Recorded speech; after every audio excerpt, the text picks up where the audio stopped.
Mr. Griffith for 4 minutes. Thank you very much, Mr. Chairman. I appreciate you being here, Mr. Dorsey. I represent that portion of Virginia that's in the southwest corner and borders a big chunk of southern West Virginia. And so I had some questions similar to Mr. McKinley's questions, because we're suffering from a huge opioid problem, but drugs in general. And so I know you're trying and you're working on it and you're looking for things, but last year in an edition of Scientific American, they talked about having artificial intelligence scan Twitter for signs of opioid abuse.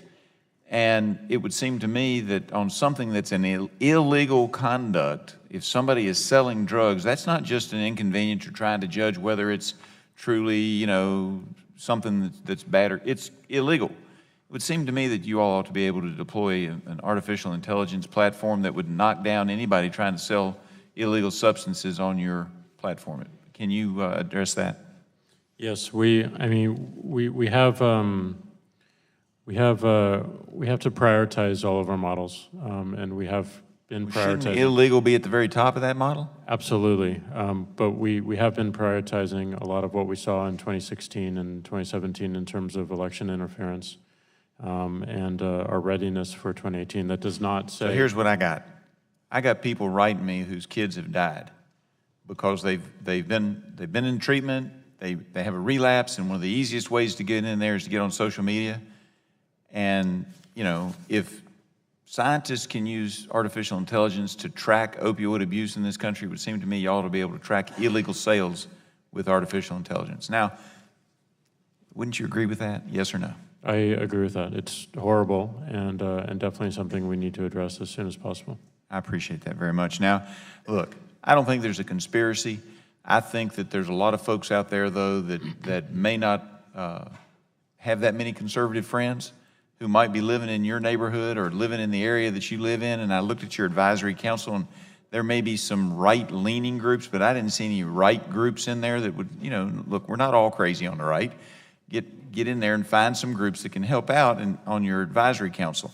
Also, I would say to you, and I said this to Mr. Zuckerberg when he was here, it seems to me that if you don't want the government in there, and I think it's better not to have the government in there telling you all what to do as social media, that you all as a group ought to get together and come up with something.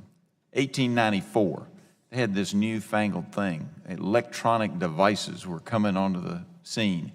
And an engineer said, you know what, maybe we ought to test all this. And they got the insurance companies and the electric manufacturers together, and they funded United Laboratories. And as an industry, without government coming in and saying this is what you have to do, they came up with standards. It would seem to me that the social media, particularly the big actors like yourself, but others, ought to come together, figure out something that's a template that works for all to make sure that we're not having political bias, because I really do believe you when you say that y'all aren't trying to do it, but it's happening anyway. And I think it's an accident. I'm not trying to assess blame, but I'm saying you've got to help us, because I don't think it's good for the internet or social media to have the government laying down rules that may or may not make sense. But somebody's got to do something, because we need to protect privacy, as you've heard, and we need to make sure there's not any political bias, intentional or unintentional. Would you agree with that? It's a great idea, and that is why we want to be a lot more open around these health indicators that we're developing, and we don't see this as a competition. And last but not least, one of the questions that's come up as I've been discussing this issue with a lot of folks is, if you do put the kibosh on somebody's post or somebody's Twitter account, can you at least tell them about it so that they have some idea so they can do the appeal? Because if they don't know about it, they're not likely to appeal, are they? Yes, we need a much more robust way of communicating what happened and why, and also a much more robust appeals process. Thank you very much. My time's up. I yield back. Thank you, gentlemen. You turn now to the gentleman from California.